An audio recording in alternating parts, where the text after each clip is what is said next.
नमस्कार दोस्तों, एजुकेशन 24 में आपका स्वागत है। दोस्तों आज का वीडियो आप सबके लिए बहुत ही खास होने वाला है, क्योंकि आज के इस वीडियो में मैं आपको बताऊंगा कि बीए परीक्षा में आंसर को बना बनाकर कैसे लिखना है। दोस्तों मान लीजिए आप परीक्षा के अंदर बैठे हुए हैं, आपको क्वेश्चन पेपर मिल चुका है, लेकिन आपको किसी क्वेश्चन का आंसर याद नहीं आ रहा है। तो इस स्थिति में आपको क्या करना चाहिए, ध्यान से समझिए। इस स्थिति में आपको पहला ट्रिक अपनाना है। पहला ट्रिक क्या है दोस्तों?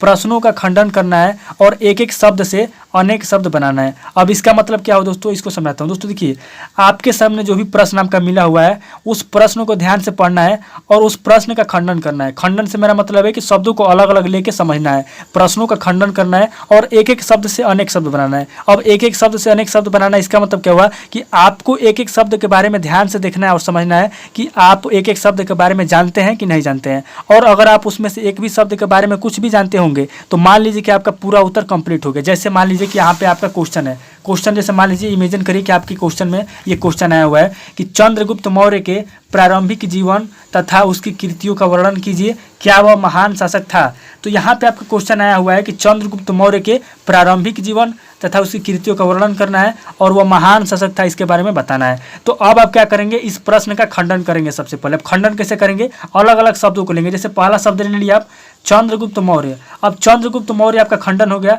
चंद्रगुप्त मौर्य अलग हो गया। तो चंद्रगुप्त मौर्य के बारे में आप सोचिए कि चंद्रगुप्त मौर्य कौन था। ठीक है, चंद्रगुप्त मौर्य कौन था, कब शासन किया, कहाँ से कहाँ तक उसका साम्राज्य था।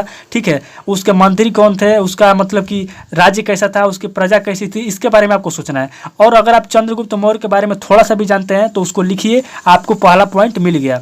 उसके बाद आपको दूसरा यहाँ पे देखना है चंद्रगुप्त मौर्य के प्रारंभिक जीवन। तो अब यहाँ पे आपको मिल गया प्रारंभिक जीवन। अब आप प्रारंभिक जीवन के बारे में जो कुछ भी जानते हैं उसके बारे में आप सोचिए कि प्रारंभिक जीवन उसका कैसा था, उसके बारे में आप क्या जानते हैं। चलिए, इसके बारे में भी आप नहीं जानते, मान लीजिए इसके बारे में भी आपको पता नहीं है, इसके बारे में भी आपको पता नहीं है। उसके बाद यहाँ पे आता है दोस्तों उसकी कृतियाँ। उसकी कृतियों के बारे में आप क्या जानते हैं, उसकी कृतियों के बारे में भी आप नहीं जानते हैं। चलिए कोई बात नहीं, उसका वर्णन करना है। यहाँ पे वर्णन आ गया, उसका वर्णन करना है, इसके बारे में भी आपको पता नहीं है। क्या वो महान शासक था अथवा। तो दोस्तों इसमें से आपको जो भी पता है, ध्यान से समझिएगा, इस प्रश्न में मान लीजिए कि आपको जो भी पता है महान शासक, ये भी एक पॉइंट आ गया आपका। यानी कि 1 2 3 4 5 पॉइंट आपका है। पहला पॉइंट है आपका चंद्रगुप्त मौर्य बन गया, दूसरा पॉइंट आपका बन गया प्रारंभिक जीवन, तीसरा बन गया आपका उसकी कृतियाँ, चौथा बन गया वर्णन करना है और पांचवा बन गया महान शासक।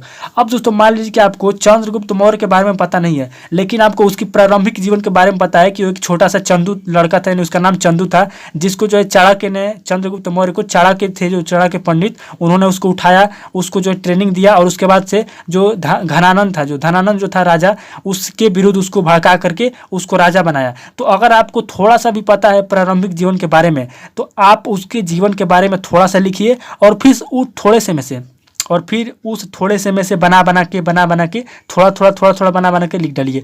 तो आप क्या कीजिए, सबसे पहले हेडिंग आप डालेंगे। देखिए, लिखने का अगर आपको तरीका पता है तो कोई भी एग्जामिनर आपका नंबर नहीं काट सकता है, आपको पूरा नंबर देगा। क्योंकि एग्जामिनर के पास एक पढ़े लिखे लड़के का भी कापी जाता है, एक कम पढ़े लिखे लड़के का भी कापी जाता है और एक जो बिल्कुल भी नहीं पढ़ा है, बिल्कुल नकारा है, उस लड़के का भी कापी जाता है। तो एग्जामिनर को थोड़े पता है कि आप पढ़े हैं कि नहीं पढ़े हैं। बस आपको एग्जामिनर को ये देखना चाहिए कि एग्जामिनर को बस ये दिखाना है कि आप पढ़े लिखे हैं, बस आपको कापी भरना है, पूरा कापी भरना है, लेकिन फालतू चीज़ें नहीं लिखना है। आपको इस पॉइंट को देखना है और इसमें से जो भी पॉइंट आपको मिल गया, कोई भी पॉइंट अगर आपको मिल गया और जो भी जानते हैं आप इसके बारे में, उसके बारे में आपको लिखना है। अब जैसे मान लीजिए कि पहला प्रश्न था अथवा करके एक और प्रश्न है इसी में कि चंद्रगुप्त मौर्य के जीवन और उपलब्धियों का विवेचन कीजिए। तो मान लीजिए कि यहाँ पे अगर आप चंद्रगुप्त मौर्य के बारे में जानते हैं तो चंद्रगुप्त मौर्य के बारे में लिखिए और चंद्रगुप्त मौर्य के बारे में जब आप थोड़ा सा लिख देंगे तो उसी से बना बना के आप बहुत सारा लिख देंगे। तो ये तो हो गया दोस्तों कि प्रश्नों का खंडन करना है। अब दोस्तों आता है कि आपको हेडिंग भी बनाना है। जैसे यहाँ पे एक और प्रश्न है, मैं उसको भी समझाता हूँ। जैसे मान लीजिए दूसरा प्रश्न है कि तुलसी की भक्ति भावना पर प्रकाश डालिए तथा सोदाहरण विवेचन कीजिए। अब जैसे मान लीजिए कि तुलसीदास जी के बारे में आ गया। अब प्रश्न में आप लेकर के बैठे हुए हैं प्रश्न, आप सोच रहे हैं कि यार तुलसीदास जी के बारे में तो मैं कुछ नहीं जानता हूँ, ऐसा है नहीं। देखिए, तुलसीदास जी जो थे, तुलसीदास जी के बारे में आप तो कुछ ना कुछ जानते होंगे कि तुलसीदास हिंदी के कवि थे। तो आप उसके बारे में जो कुछ भी जानते हैं तुलसीदास जी के बारे में, तो तुलसीदास जी के बारे में पहले जो भी जानते हैं उसके बारे में लिखिए। तो सबसे पहले हम लोग प्रश्नों का खंडन करेंगे। तो यहाँ पे आ गया तुलसी। तो सबसे पहले हम तुलसीदास जी के बारे में सोचेंगे कि तुलसीदास जी के बारे में आप कुछ जानते हैं कि नहीं जानते हैं। अगर आप तुलसीदास जी के बारे में कुछ भी जानते हैं तो उसके बारे में लिखिए। अगर उसके बारे में नहीं पता है तो भक्ति भावना आ गया। अब दोस्तों यहाँ पे भक्ति भावना आ गया, तो अब आप ये सोचिए कि भक्ति भावना का मतलब होता क्या है, भक्ति का मतलब क्या होता है। भावना का मतलब क्या होता है। भक्ति और भावना दोनों को अलग अलग करके आप समझिए। और अगर आपको भक्ति भावना पे थोड़ा सा भी अगर समझ में आएगा कि भक्ति जो है भगवान की हम आराधना करते हैं उसी को भक्ति कहते हैं, और भावना जो होता है एक फीलिंग होता है, अंदर से जो भावना होता है उनके प्रति प्रेम होता है, उसी को हम भावना कहते हैं। तो भक्ति भावना के बारे में अगर आपको पता है, तुलसीदास जी के बारे में नहीं पता है तो भी कोई बात नहीं, तुलसीदास जी के बारे में आप कुछ नहीं जानते हैं, लेकिन अगर आपको भक्ति भावना के बारे में पता है तो आप भक्ति भावना के बारे में लिखिए, कोई दिक्कत नहीं है। उसके बाद इसके ऊपर प्रकाश डालना है और इसका उदाहरण से विवेचन करना है।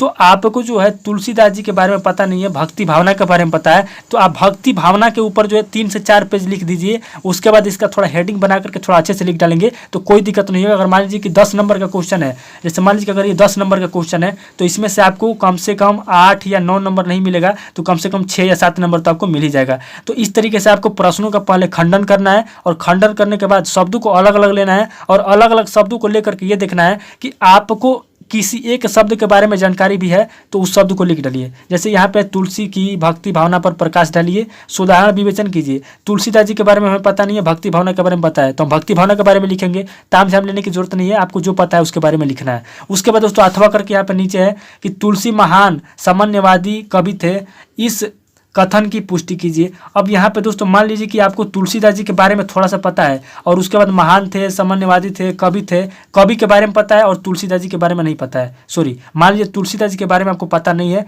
महान थे इसके बारे में पता नहीं है, सामान्यवादी के बारे में पता नहीं है, लेकिन तुलसीदास जी कवि थे इसके बारे में आपको पता है। तो कवि थे इसके बारे में आप 2 से 3 पेज लिख डालिए। प्रश्न के अंदर हेडिंग बना के लिखिए ताकि जो एग्जामिनर है उनको लगे कि हाँ आप पढ़े लिखे हैं। तो इस तरीके से आपको क्या करना है कि प्रश्नों का खंडन करना है और एक एक शब्द को लेकर लिखना है। अब उसके बाद मान लीजिए दोस्तों आपका पहला पॉइंट हो गया कि प्रश्नों का खंडन करना है और एक एक शब्द लेकर लिखना है। अब दूसरा पॉइंट यहाँ पे आता है कि हेडिंग बनाना है। अब मान लीजिए कि आप प्रश्न का खंडन कर दिए, उसके बारे में जो भी जानते हैं वो तो लिख देंगे, लेकिन आप हेडिंग कैसे बनाएंगे ये भी तो जानना है। हेडिंग बनाने नहीं आता है और हम कैसे लिखेंगे तो ये तो दिक्कत हो जाएगा ना। तो हेडिंग बनाना कैसे वो समझिए।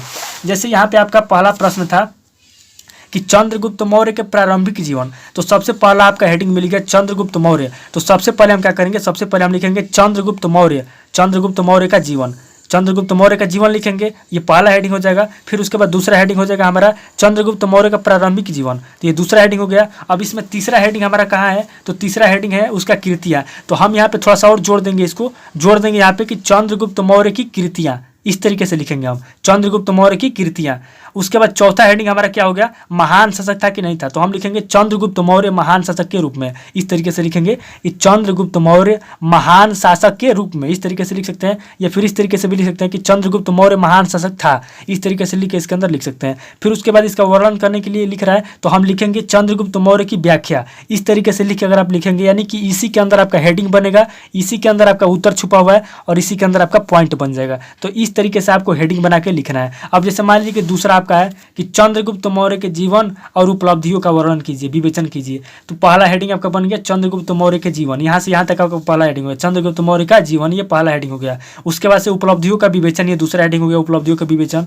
तो विवेचन कीजिए, इसमें आप बना के लिख सकते हैं, निष्कर्ष लिख सकते हैं, परिभाषा लिख सकते हैं, जीवन परिचय लिख सकते हैं, जीवन चरित्र लिख सकते हैं। लेकिन जीवन चरित्र आपसे नहीं पूछा गया, वो सब नहीं लिखना है, आपको बस ये लिखना है कि चंद्रगुप्त मौर्य का जीवन लिखना है। उसके बाद उपलब्धि लिखना है और विवेचन में आप निष्कर्ष लिख सकते हैं, आलोचना लिख सकते हैं, ये चीज़ें लिख सकते हैं इसके अंदर। उसके बाद दूसरा क्वेश्चन था आपका कि तुलसी की भक्ति भावना पर प्रकाश डालिए तथा सुधारण विवेचन कीजिए। तो इसके अंदर आप क्या कर सकते हैं कि इसके अंदर आप हेडिंग बना सकते हैं तुलसीदास की जीवन परिचय लिख सकते हैं, तुलसीदास की जीवन परिचय लिख सकते हैं या फिर परिचय लिख सकते हैं, तुलसीदास की परिचय लिख सकते हैं या फिर तुलसीदास जी की जीवन परिचय लिख सकते हैं। उसके बाद भक्ति भावना है तो तुलसीदास जी की भक्ति भावना लिख सकते हैं, इस तरीके से परिचय हेडिंग बना सकते हैं। उसके बाद प्रकाश उदाहरण दिया है तो यहाँ पे प्रकाश डालने के लिए बोल रहा है तो प्रकाश डाल सकते हैं। उसके बाद भक्ति यानी तुलसीदास जी की जो भी रचना है उसके ऊपर आप प्रकाश डाल सकते हैं, तो इसको बना के लिख सकते हैं। उसके बाद दोस्तों दूसरा था इसमें कि तुलसी महान सामान्यवादी कवि थे, इस कथन की पुष्टि कीजिए। तो तुलसीदास महान सामान्यवादी थे, इसके बारे में लिखेंगे। सबसे पहले हम तुलसीदास जी के बारे में लिख सकते हैं हेडिंग बना के। उसके बाद महान सामान्यवादी कवि के थे, इसके रूप में बना सकते हैं, इसका हेडिंग बना सकते हैं यहाँ से यहाँ तक।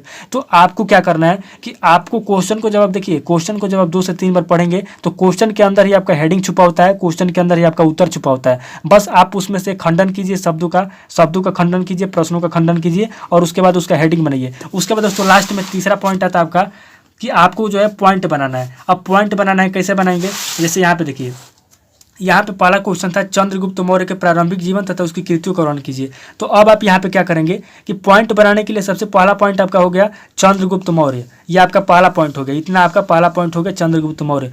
प्रारंभिक जीवन दूसरा पॉइंट हो गया, ठीक है। उसके बाद कृतियाँ यहाँ पे है तो ये तीसरा पॉइंट हो गया। उसके बाद वर्णन कीजिए, तो वर्णन करना ये चौथा पॉइंट हो गया। फिर वो महान शासक थे तो ये पांचवा पॉइंट हो गया, यानी कि 5 पॉइंट आपको इसी में मिल गया। उसके बाद दूसरा ये अथवा करके था कि चंद्रगुप्त मौर्य के जीवन और उपलब्धियों का विवेचन कीजिए, तो इसके अंदर चंद्रगुप्त मौर्य पहला पॉइंट हो गया।